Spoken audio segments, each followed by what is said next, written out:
Welcome back to Area 31 today. Today I am going to be flying in the Cessna 152. I just finished with the across the country flight and landed safely at JFK in New York City. And now it is time to try to learn how to fly the Cessna 152 and any plane, in fact, in the correct manner. So I am going to try navigation today. For the last couple of days, I've been watching some tutorials and trying to learn how to navigate in a plane.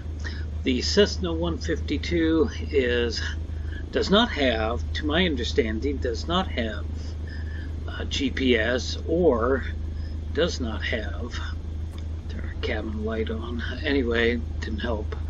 It also does not have autopilot. So I am going to be navigating today by using Nav1 here and Nav2, and that's going to be a VOR flight. I have tried this a couple of times at different airports. I'm now on the coast of California trying it between two little airports, and one has a glide slope and the other does not, as to the best of my understanding. So I'm going to end up setting, this is going to be Nav1 radio here, Nav1 there, Nav2 here, Nav2 here. I'm going to set both of those with two VORs. So I also downloaded and set up a free map called Little Nav Map. I'm sure everybody's heard about it. I don't know how many different types of maps there are, but I found that I really need something like that to help me in this kind of a situation. Apparently it is a really cool thing, and I have just been learning about it a little bit. I don't know everything about it, of course. I know just a little bit. So let's go to the little nav map. Say that fast 3 times. And we'll take a look at it, and I'll show you what I'm going to do. So here we are in the little nav map application. Now I'm having trouble saying that. So this is a pretty cool map. It's got a lot of features on it, and I just know just a hair about this thing. There's so much I need to learn. So I've set a flight plan in this, and I already set it, and then I started Flight Simulator, and that's where the video started. And my plane is sitting right there. That's my plane right there. It has shown up there. I did not set any kind of a flight plan on the simulator. I've tried that before, and now I'm going to try this and see how it is going to work. I am a total beginner at this thing, and so far I'm enjoying it. So we'll be able to follow the plane on this. Here are the VORs. This one right here at this airport. Then there's one down here. So we're going to take off from here and just go a short ways down here.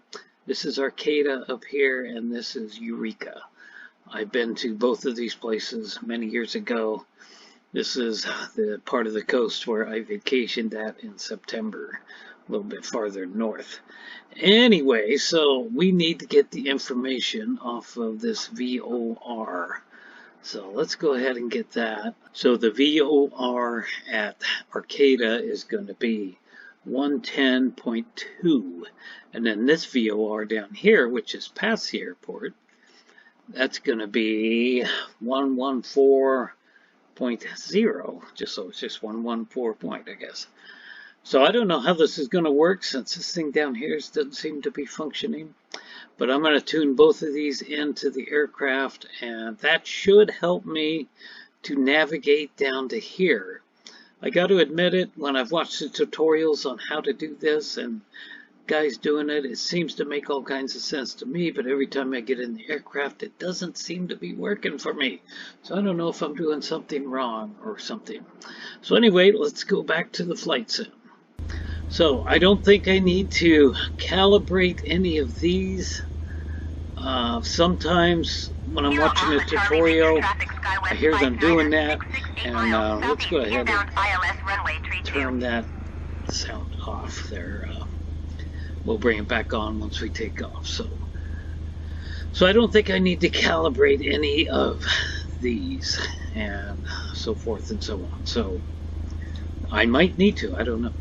So nav1, it's going to be this radio right here. So we need to change this 113.9 to 110.2. So the way we're going to do that is the big ring is going to change that number,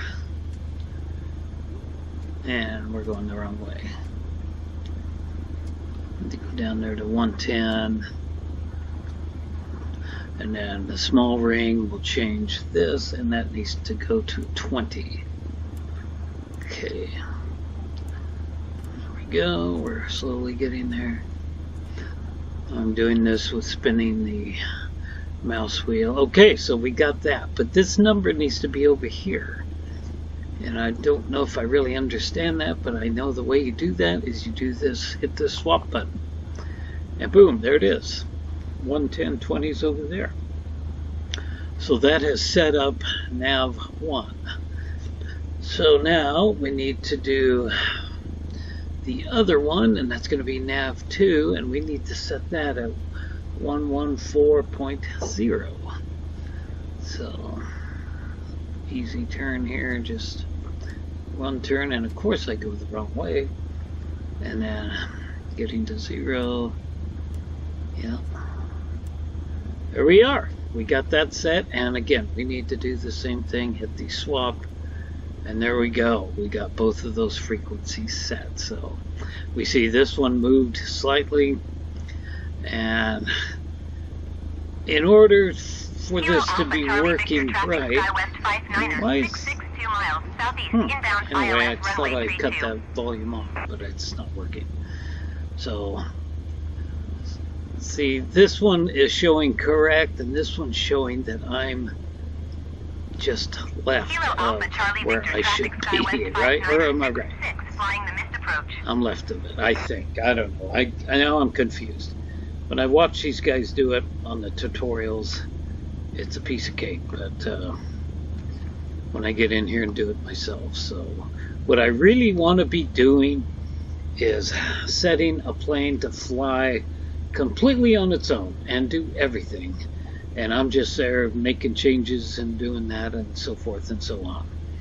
So we'll need to be using the pitch trim once we get up so high. I tried to find keyboard shortcuts for that, and I couldn't anywhere. The keyboard shortcut that came with the game, I can't find it anywhere. It's somewhere here in my house, but I don't know where. So I think we are ready to take off. So let's put our parking brake in, and let's get ready and power up. I'm going to try to stay right here. I'm not even going to go outside at all. And we are heading down the runway. Oh, I don't have a parking brake on.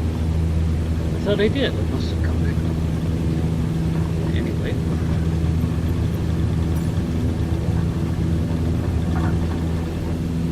Okay, let's start to lift off.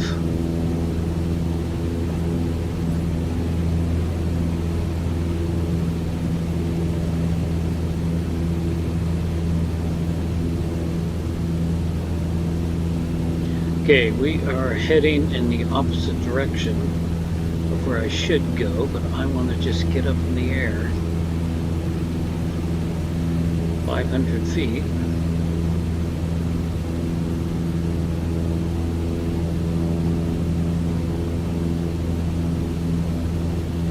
Okay, I need to go look at the little nav radio, little nav map. Where we are. Let's get up to about 1,000 feet. Seattle Center Cessna Alpha Sierra X-Ray Golf Sierra is type Cessna 152 1 miles southeast of Kilo Alpha Charlie Victor 700 feet. So we can see the plane is moving. It's going the opposite direction in the glide slope, so I need to be coming over here. So that's probably why that needle on nav2 moved. So as you can see, it is showing the plane here, and we're at about 2,000 feet. We are actually climbing a little bit, but we need to climb up a little bit more, I think. So let's go back to the sim.